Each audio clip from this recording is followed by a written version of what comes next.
नमस्कार। ये महाभारत कथा पूरी तरह से वेदव्यास महाभारत के ऊपर आधारित है।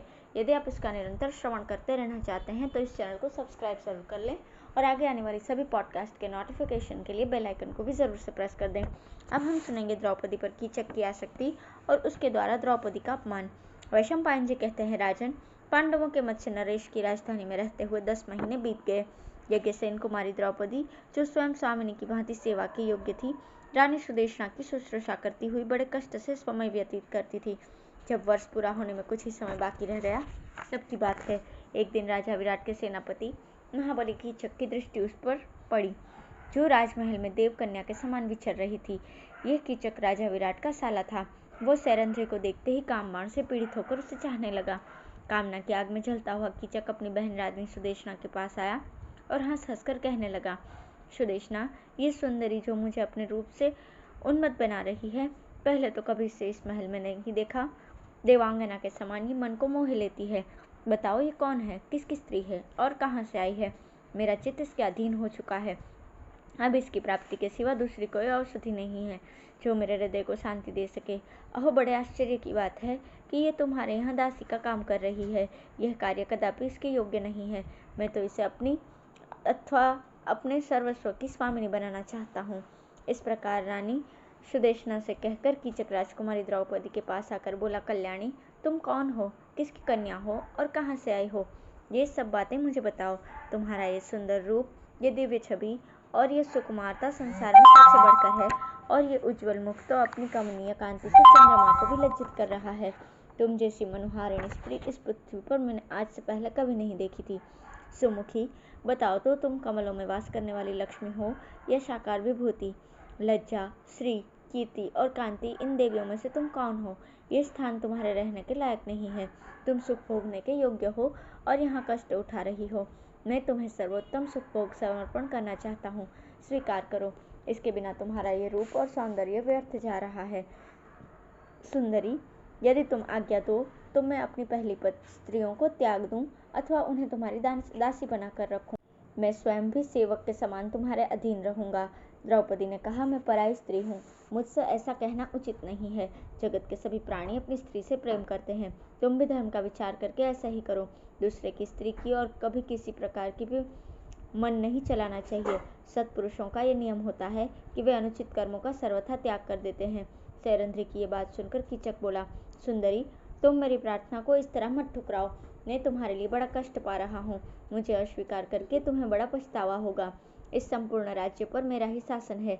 मैं किसी को भी उजाड़ने बसाने की शक्ति रखता हूँ। शारीरिक बल में भी मेरे समान इस पृथ्वी पर कोई नहीं है। मैं अपना सारा राज्य तुम पर निछावर कर रहा हूँ। वटरानी बनो और मेरे साथ सर्वोत्तम भोग भोगो। सैरंध्री बोली, सुतपुत्र, तू इस प्रकार मोह के फंदे में पड़कर अपनी जान न गंवा।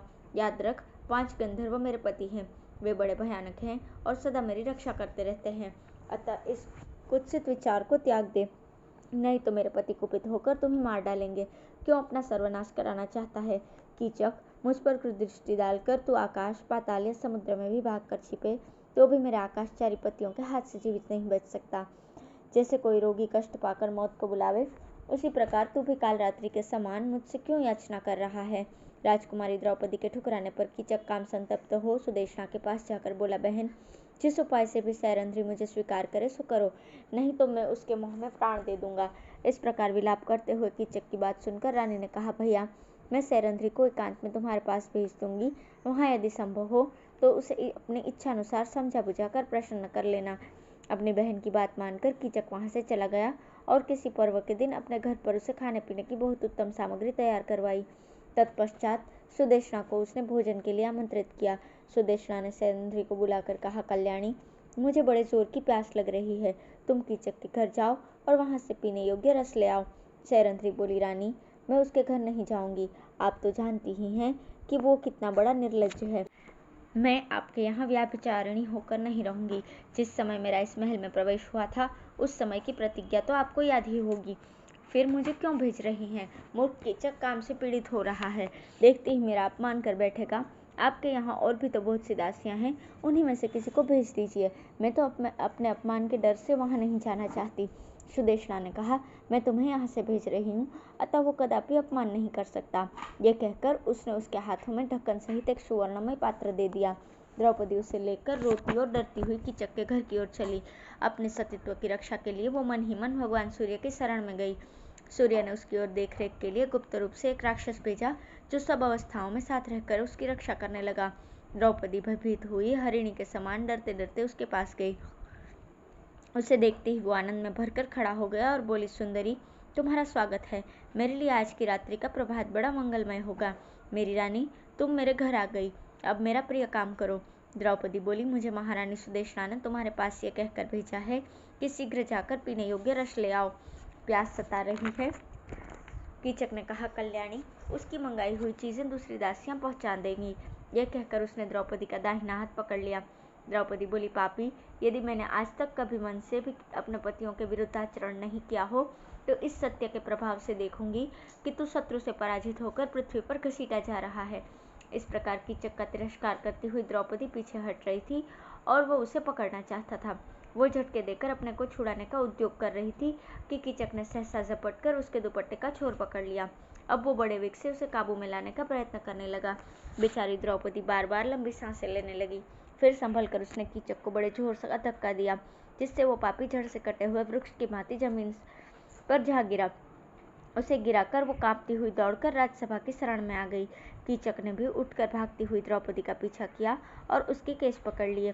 फिर राजा के सामने ही उसे पृथ्वी पर गिराकर लात मारी। इतने में सूर्य के द्वारा नियुक्त राक्षस ने कीचक को पकड़कर आंधी के समान दूर वेग से फेंक दिया। कीचक का सारा शरीर कांप उठा और वो निश्चेत होकर पृथ्वी पर गिर पड़ा। उस समय राजसभा में युधिष्ठिर और भीमसेन भी बैठे थे। उन्होंने द्रौपदी का वो अपमान अपनी आंखों से देखा। यह अन्याय उनसे सहा नहीं गया।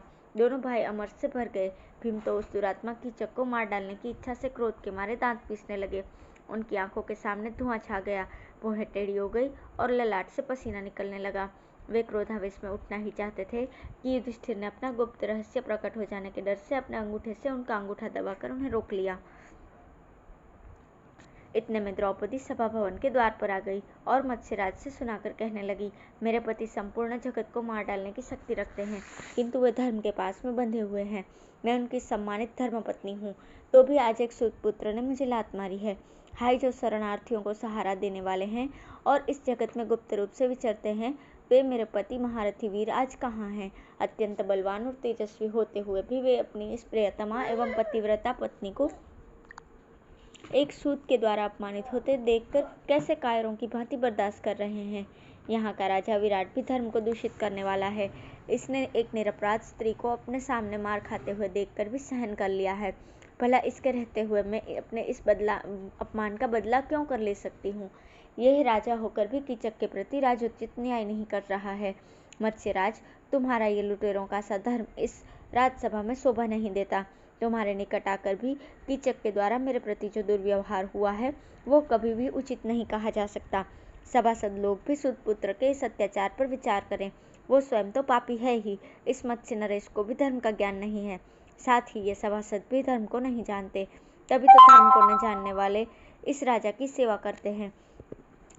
इस प्रकार आंखों में आंसू भरे द्रौपदी ने बहुत सी बातें कहकर राजा विराट को उलाहना दिया। फिर सभासदों के पूछने पर उसने कलह का कारण बताया। इस रहस्य को जानकर सभी सदस्यों ने द्रौपदी के सतोत्साह की प्रशंसा की और कीचक को बारंबार धिक्कारते हुआ कहा, यह साध्वी जिस पुरुष की धर्मपत्नी है, उसे जीवन में बहुत बड़ा लाभ मिला है। मनुष्य जाति में तो ऐसी स्त्री का मिलना कठिन ही है। हम तो इसे मानवी नहीं देवी मानते हैं। इस प्रकार जब सभासद लोग द्रौपदी की प्रशंसा कर रहे थे, युधिष्ठिर ने उससे कहा, सैरंध्री, अब यहाँ खड़ी न रहो, रानी सुदेशना के महल में चली जाओ। तुम्हारे पति गंधर्व अभी अवसर नहीं देखते, इसलिए नहीं आ रहे हैं। वे अवश्य ही तेरा प्रिय कार्य करेंगे और जिसने तुम्हें कष्ट दिया है उसे नष्ट कर डालेंगे। द्रौपदी चली गई। उसके बाल खुले हुए थे और आंखें क्रोध से लाल हो रही थी। रानी सुदेशना ने उसे रोते और आंसू बहाते देखकर पूछा, कल्याणी, तुम्हें किसने मारा है? क्यों रो रही हो? किसके भाग्य से आज सुख उठ गया जिसने तुम्हारा अप्रिय किया है? द्रौपदी ने कहा, आज दरबार में राजा के सामने ही कीचक ने मुझे मारा है। सुदेशना बोली, सुंदरी, कीचक काम से मतवाला होकर बारंबार तुम्हारा अपमान कर रहा है। तुम्हारी राय हो तो मैं आज ही उसे मरवा डालूं। द्रौपदी ने कहा, वो जिनका अपराध कर रहा है वही लोग उसका वध करेंगे। अब अवश्य ही वो यमलोक की यात्रा करेगा। धन्यवाद।